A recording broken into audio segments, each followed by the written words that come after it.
afternoon, everyone. I'm the reporter from Team Taiwan, and today I'll be reporting problem number 15, Newton's Cradle. And here's the problem statement. The oscillation of a Newton's cradle will gradually decay until the spheres come to rest. Investigate how the rate of decay of a Newton's cradle depends on relevant parameters, such as number, material, and alignment of spheres. According to the problem statement, the main focuses will be on what exactly is the definition of decay rate and how the relevant parameter is going to affect the decay rate.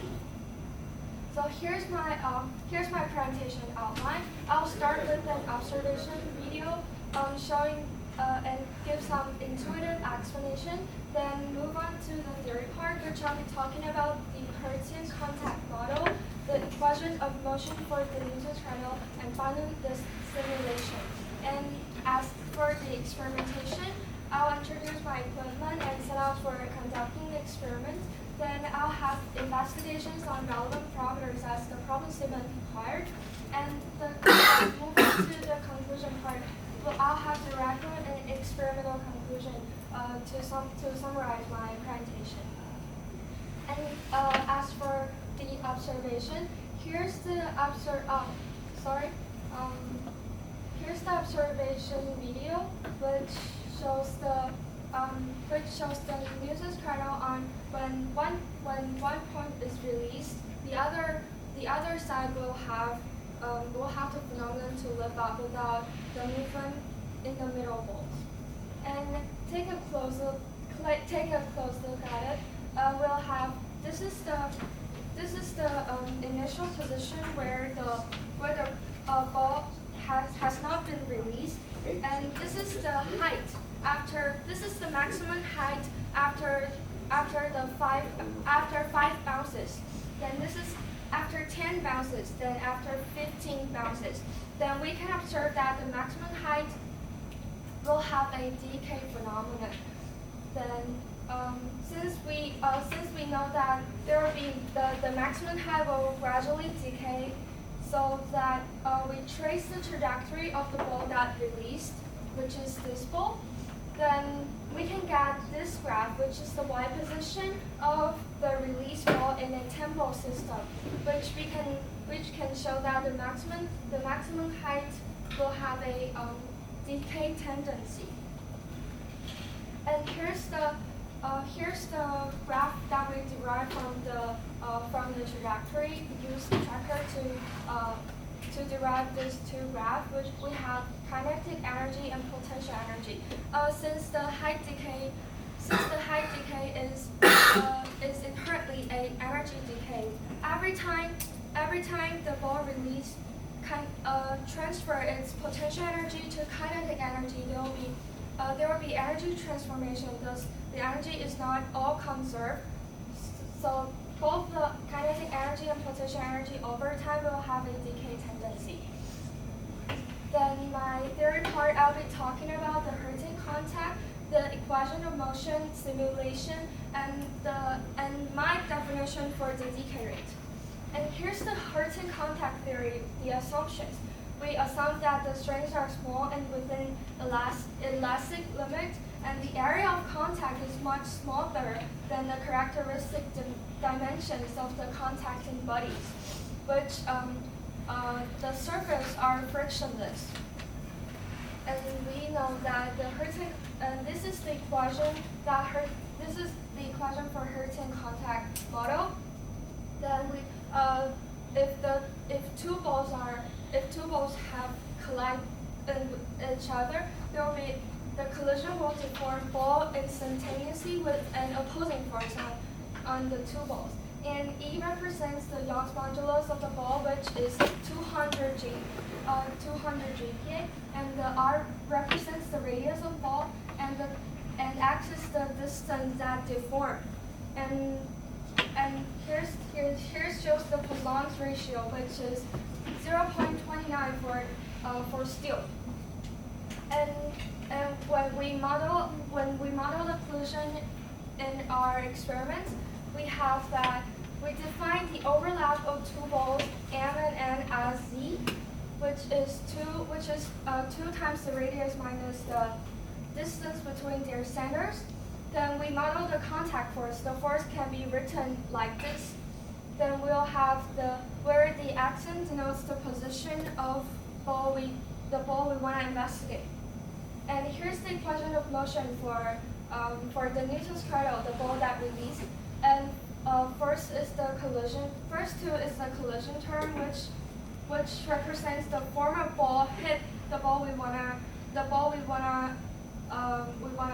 investigate, and the next collision term represents the ball hits the next ball. And we have the pendulum-like motion of the ball. Then we consider the resistant force in the equation of motion, which is air drag, and damping force caused by deformation of the balls.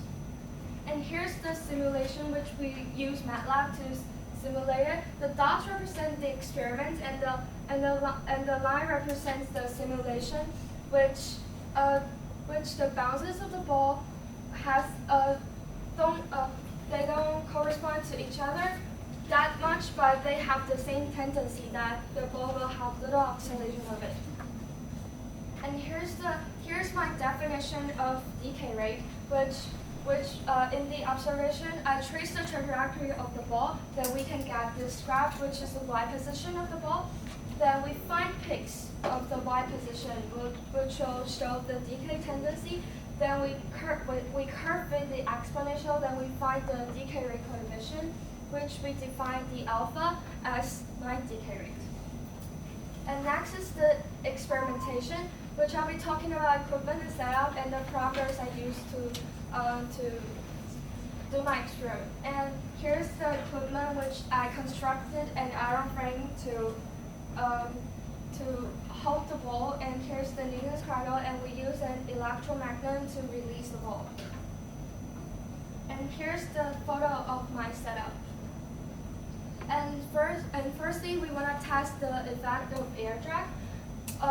When in the air, the lasting time means that the ball will, after release to then come to rest, will last 11.96 seconds. Then when we pull the air up in full vacuum, there will be 14.02, which is not, which they do not seem much different. The conclusion we derive from the effect of air drag is that a ball swinging through air at low speed, so the air drag plays a minimal role in the reason why these balls stop. And here's the number of balls we conducted. The red dots represent the simulation, and the blue dot represent the experiment we did. There's quite fit the simulation we did it. Then when we have more number of balls in the alignment, the energy transformation will be more. So every time it transforms energy, there will be energy dissipation. So when we have more number of balls, the decay rate will be bigger.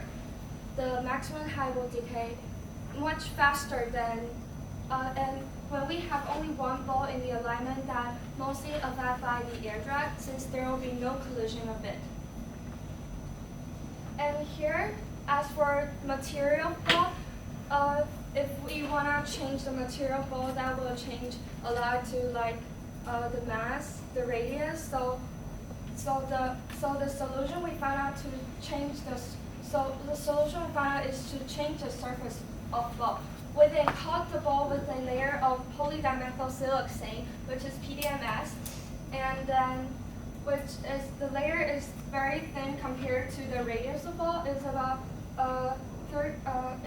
30, and then the polydimethylsiloxane is a polymer organosilicon compound, which is its Young modulus is very small, which makes it flexible. Then after coating with the PDMS, we then calibrate it.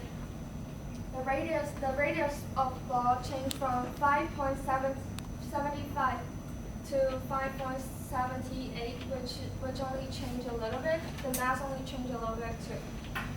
So the radius and the mass didn't change a lot, so that won't affect the experiment result. Then as for the calculation for the surface of ball, we use the Hertzian contact model, which I mentioned in the theory part.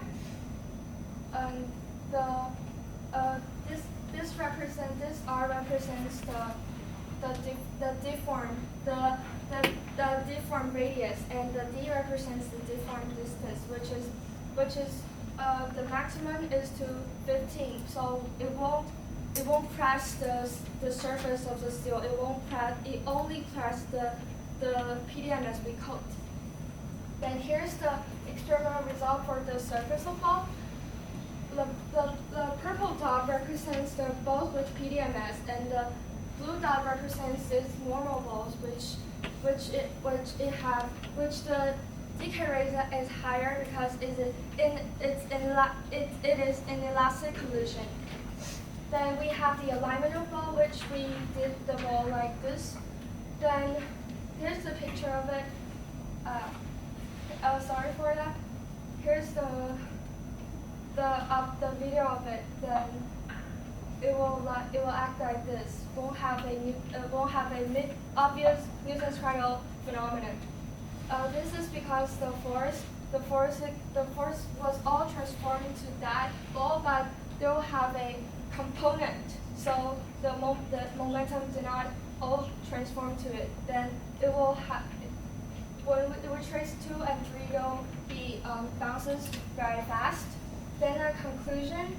Collision is mainly caused by decay rate phenomenon, and air track plays minimal role affecting the decay rate, which we did the number of ball. We coat the ball with PDMS surface, and we changed the alignment, which we changed the angle of collision.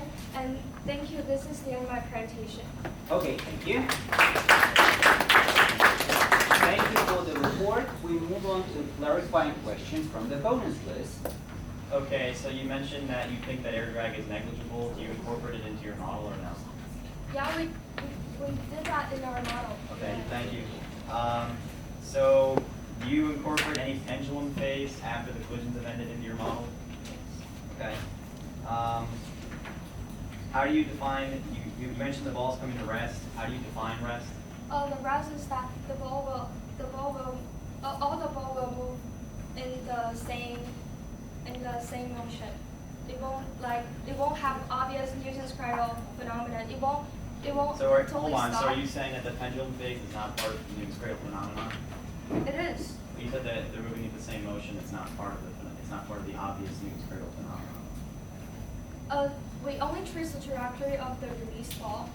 So Right, that's enough. Do you experimentally determine Young's modulus? Do you just experimentally determine Young's modulus? Experiment? No.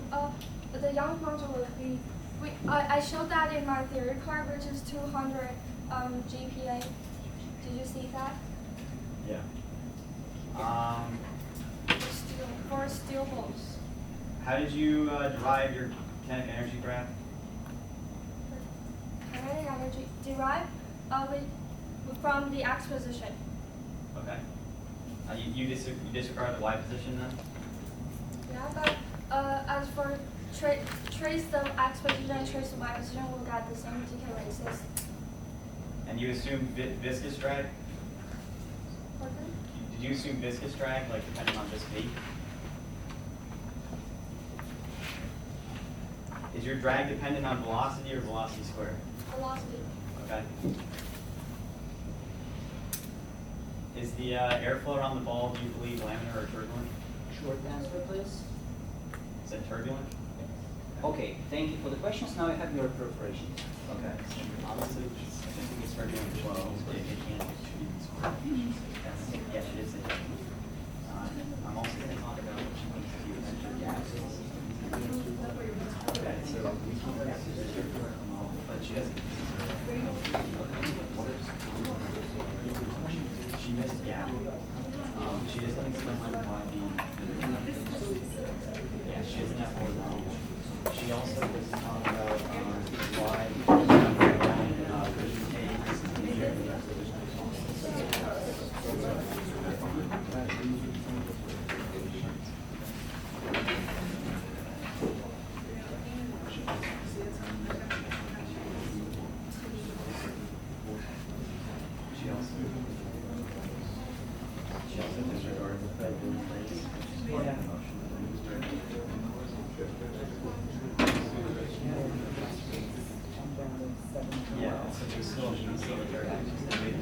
Oh, she also assumes no friction. We're almost.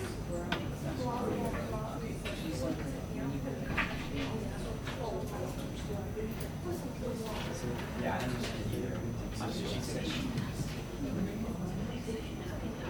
so we should also talk about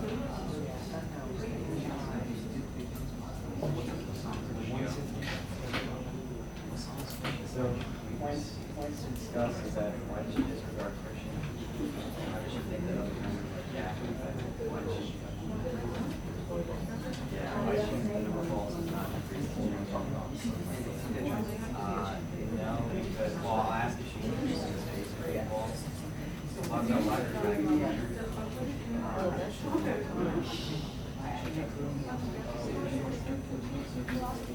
Drawings, she had a good experimental setup.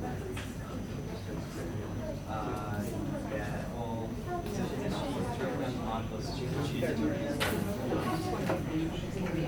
Alright, so should we ask her? She talked about that.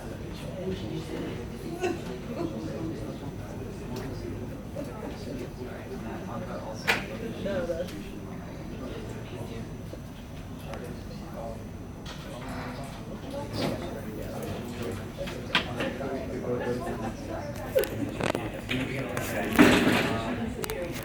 oh, this is wrong. Yeah.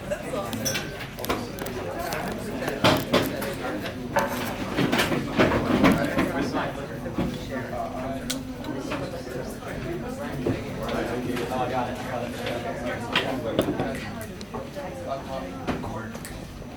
Okay.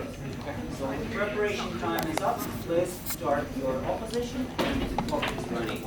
All right. So obviously the experimenter proposed an excellent theoretical model, and additionally had a very elaborate experimental setup.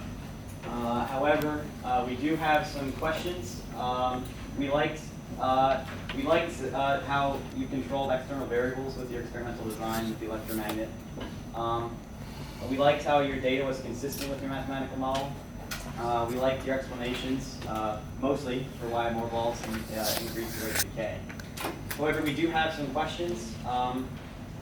So we think that you have a good theoretical model, good experimental setup for the most part. We have some questions we'd like to ask. However, weakness is you don't really express your math behind the decay, and you don't really propose a trend for why increasing the number of balls increases the decay rate. I don't think that I think you said that you did not determine your Young's modulus experimentally, which seems like that could pose some flaws for your model. Also, the pendulum phase, when the balls are moving with the same motion, the experiment, it seems like comes to rest to me in the problem prompt, would imply that you should actually mention until the balls stop moving, so the pendulum phase is a part of the experiment and you seem to ignore it. You also assume no friction. In cases where there is an offset, especially a vertical offset, you do have lateral motion between the balls and it's impossible that they would have no friction. The use of analytic grease is important to discuss. The PDMS coating could also impact the coefficient of restitution of the ball because you change the materials that are actually colliding. The use of viscous drag is questionable, especially because you indicated that you assume that there's turbulent airflow around the ball, which would imply that you are actually experiencing drag dependent on d squared. The fact that you assume no friction is also problematic, especially because when you have vertical offsets, you would experience some lateral motion between the balls, some sliding and rubbing. You also don't ever go into how you expect a gap between the ball would affect the phenomenon. You also only discuss a new Cradle in 2 dimensions. You don't talk about how a horizontal offset could affect, like an offset, like if your balls line up this way, what if they're misaligned this way? So we need to discuss that also. So that's the majority of my questioning, of my major points of discussion. So is that all for your opposition? Then thank you very much for your statement. And we move on to the discussion with the report in which the reporter could respond to your critical remarks. All right, so let's first start with your friction. So let's say you have a vertical offset like this, and here are your balls, right? Let's say they're colliding, and this one's moving this way. All right, and if it applies a normal force this way, you agree? So why do you assume that there's no motion this way? There's no force between when these two move? this motion is not aligned with the axis of collision between the balls, which would mean that there is going to have to be some sliding between these two. Yeah. So, are you questioning that why there be no motion like this? Yes. Because the ball.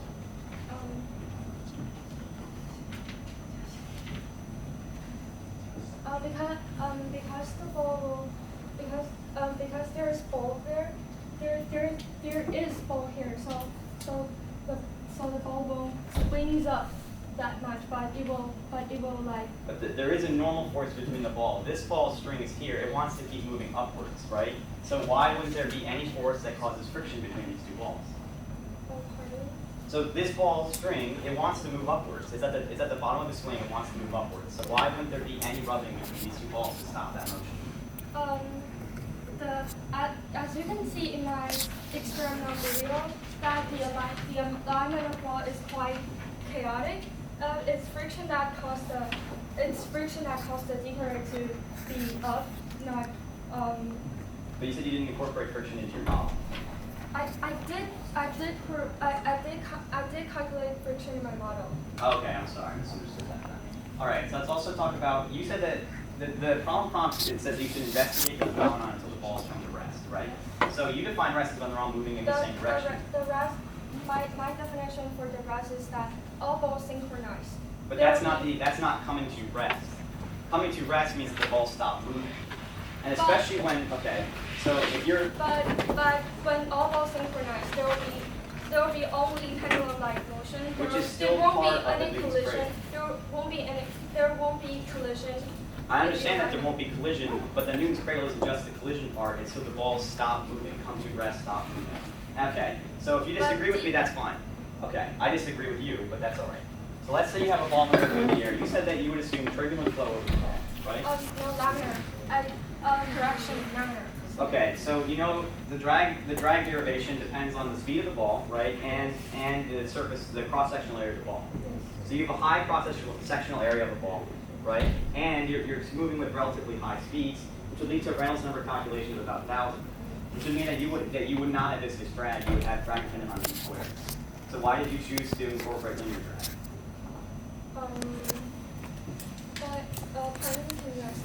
Okay, so your Reynolds number for a ball with the cross-sectional area about what you look like, the ball looks like, at the velocity to be expecting would be too high to assume that it's just linear drag depending on v. So why did you decide not to use v squared? Because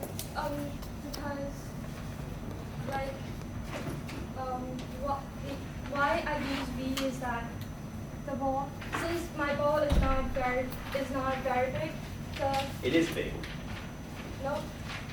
It's big enough to have a Reynolds number that's too high for drag dependent on v. Because the height is proportional to the friction. You mean All right, I'm just going to move on. Okay, so how would you expect? How would you expect that a gap between the balls would affect? Okay, so the problem talks about gaps. How would you expect that a gap between the two balls would affect the rate of decay? The gap between balls only affect the angle of collision. And how would that affect the rate of decay? How affect the rate of decay? Yes. Just like the alignment. When we have spacing between balls and the outcome is similar to we change the alignment, which only change the angle of collision since the ball will. So how does changing the angle of collision affect rate of decay? The momentum not totally transformed to the next ball. All right, I agree. Yes. Okay, so you also talk about your coating with that substance. All right, PDMS, that's great. Would you think that the coating of PDMS would affect the coefficient of restitution between the two balls? Coefficient of restitution. Do you know what Yes. Okay, did you account for that? No, I only qualitatively explained that. It seems, well, why did you only qualitatively explain it if it changes how the rate of decay would work? Pardon? The correction of it is that I didn't calculate that. Why didn't you calculate that? Oh, you did calculate that. I'm Yeah, sorry, yeah, I yeah. misheard you. Okay. All right, what else do I want to talk about? So what would you expect would happen if you offset the balls this way? So So you understand what I'm saying? Yes. So if you had a top-down view of the ball, you ball here, you ball You mean here. I only observe? Because you only observe the ball in Then- you only observe the ball in 2 dimensions. What happens if you introduce the third? But I think the third dimension is negligible. Why do you think it's There will negligible? be compared to the motion like this, I count this as oscillation. It's just the elasticity of the string affect the. So you think that the third dimension is negligible? Yes, and All right, it so- is complex, so we cannot like include it in our. I disagree. So according to your definition of why, let's just go through this. Your ball's moving this way, right? You follow me here? So we draw an axis of collision between the 2 balls, right? All right. So now you have only a component of the velocity of this ball. So only a component of its momentum is along the Are axis. you talking about the alignment? Yeah. So this is a top-down view. Let's say these are the strings. Well, by the way, do you have 1 string or 2 strings? Do you have 1 string or 2 string attached to the top of the ball? 2 string attached to the ball. Okay. So let's say only a component of this velocity is along the axis of collision. So only a component of its momentum is along the axis of collision, which means that another component of the axis of collision is lost. That momentum is lost. So Okay. So then this applies a normal force this way. This applies a normal force this way. Then, because of you have 2 strings here, only a component of this normal force translates into motion. Do you agree? Yes. So why do you think that a horizontal offset would not account for the decay? The horizontal. An offset this way, why do you think that this offset would not account for any decay? You said it wouldn't change the decay. It's negligible. We didn't do that experiment. We didn't I'm not- observe that. I'm just asking why you think it's negligible. Are you talking about this or the oscillation? I'm talking about why do you think that if we introduce an offset this way, that the impact on the rate of decay would be negligible? Yes. Why do you think that? Since I already told that the alignment only changed the angle of collision, right? I agree, which would change then how much momentum is transferred to the second ball. I didn't calculate. For the alignment experiment, I only qualitatively explained that. Why did you only qualitatively explain that? Since if we need to add much Okay. more. All right. So why do you think that your decay? Why do you think that your decay is exponential decay? Do you have any mathematical reason why? Because sorry for that. Because the rate of decay is that. You go. I use the maximum height, the y position to define our decay rate because this height will proportional to because the rate of decay is proportional to the current height. So it will be Okay. So it's exponential recursive. decay. In other words. All right. I agree. So you also say that the PDMS doesn't affect anything really. Because you said that they're only squishing against the PDMS, right? Yeah, and it won't press the surface of the steel. All right. How do you think that changing the coefficient restitution of your balls would impact rate of decay? It will change it to because the steel ball is it's not elastic collision, but it's close to elastic collision. But when we coat the ball with PDMS, it will more like an elastic collision, much more like elastic collision. So how do you think that would affect your rate of decay then? Rate of decay. How do you think that changing the coefficient of restitution would impact your rate of decay? Because the deformation, changing the coefficient of restitution, change the coefficient. All right, so the coefficient of restitution is defined as the ratio of final relative velocity to initial relative velocity, right? So if you're increasing your coefficient of restitution, you agree that you'd then be increasing the relative velocity that's conserved. Increase the rate of decay. Increasing coefficient of restitution would increase the rate of decay. Is that what you just said? If I cut the ball, is that increase? With that, we move on to clarifying questions from the reviewer, please. Thank you both opponent and reporter for your discussion, and I would like to ask you to go to the slide number 8.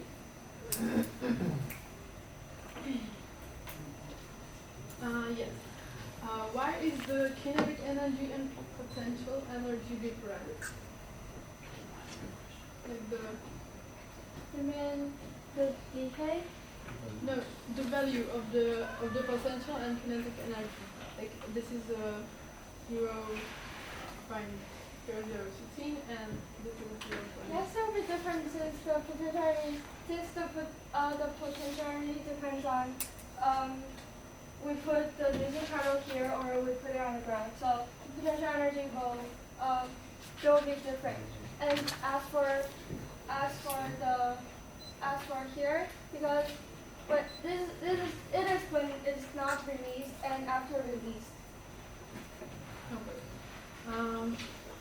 Then the slide number 15. 2, 15. 15. Oh, questions? Oh, I don't know which one is it. Then slide number 20. Yeah. What is exactly the decay rate? The decay rate. Decay rate. Decay rate is shown here. Yeah.